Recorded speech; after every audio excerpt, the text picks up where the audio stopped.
Thank you for waiting. Would you please state your name and occupation, then state your question? I'm Sakina D'Souza, and I'm a Catholic. I believe Brother Yusuf was a Catholic before.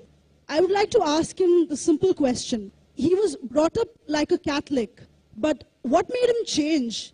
Doesn't he believe that the Messiah is true, or did he ever feel that the religion, Catholic religion, has not brought up any Messiah and the Bible is false? I would like to just know what that means, because he said he was a Catholic before and now he has become a Muslim. What made you change? What was that storyline before?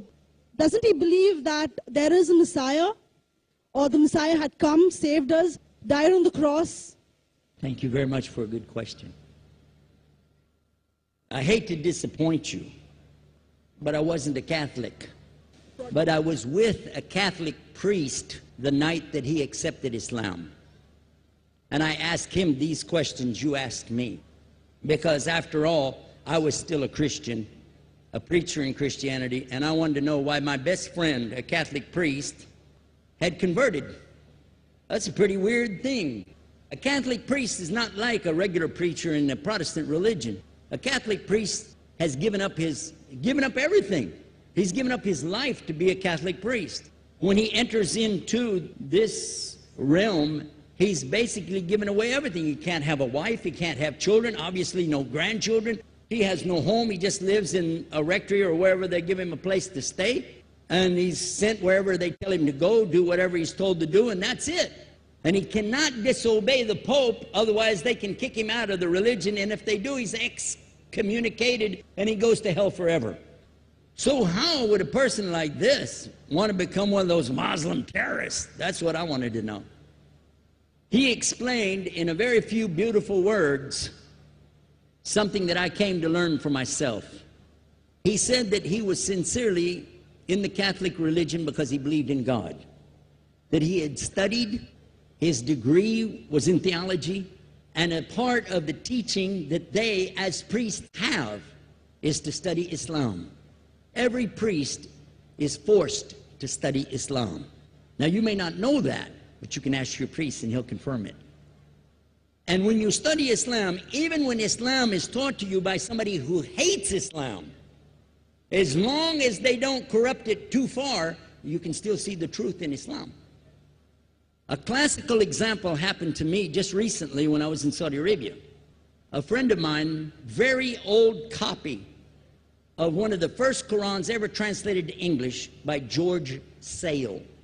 George Sale hated Islam, he hated the Muslims, but when he translated the Quran to English, he was true to the text of the words. Although maybe not getting all the meaning, he certainly was true to the text of the words. I was shocked when I read it. Have you seen it? You know what I'm talking about? Amazing. And listen to this. George Bernard Shaw, for instance, is one of many, a long list of people who read this and realized the truth of Islam. When people see the truth of Islam, it can change them if they want to be guided. If they want the truth, it can change them. You might think, I'm a Catholic, I'll never be anything but a Catholic. But I'm going to ask you a question, and I want you to be honest. This is not for you to, start a debate, but just be honest. Was Jesus a Catholic?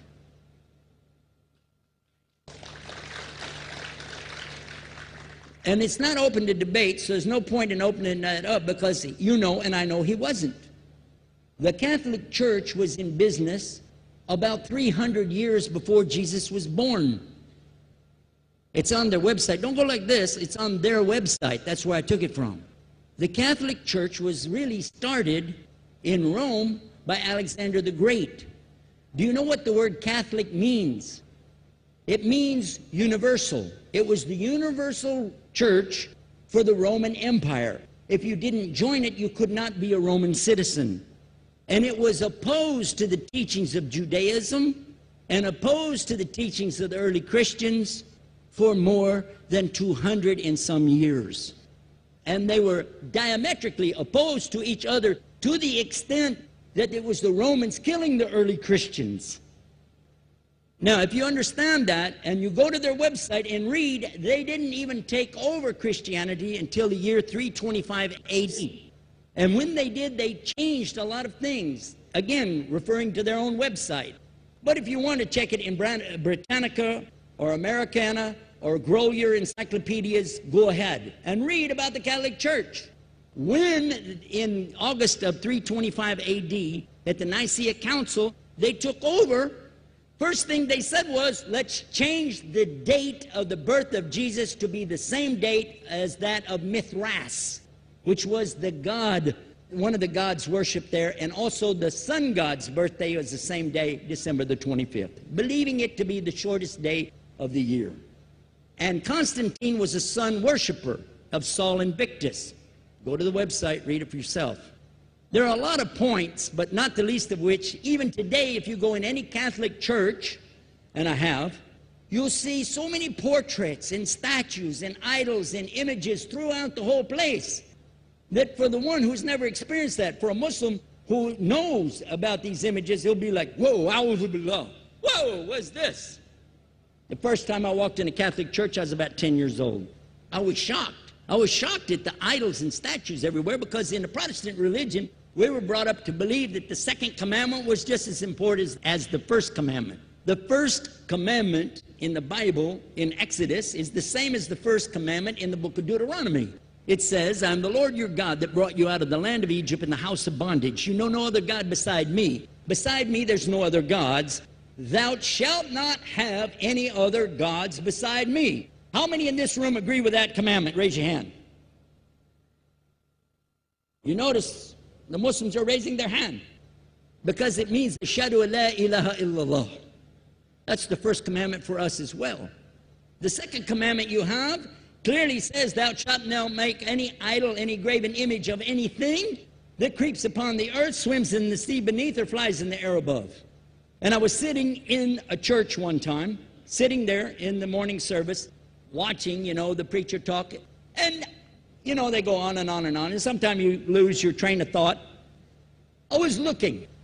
Whoa! On the front of the podium, there was a fish. A fish. For the symbol, make you fishers of men. They had a fish.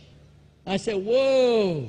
Then I looked up above his head at the big stained glass window, and it had a dove, and he had the olive branch in his mouth. The dove is flying, the bird, I said, whoa.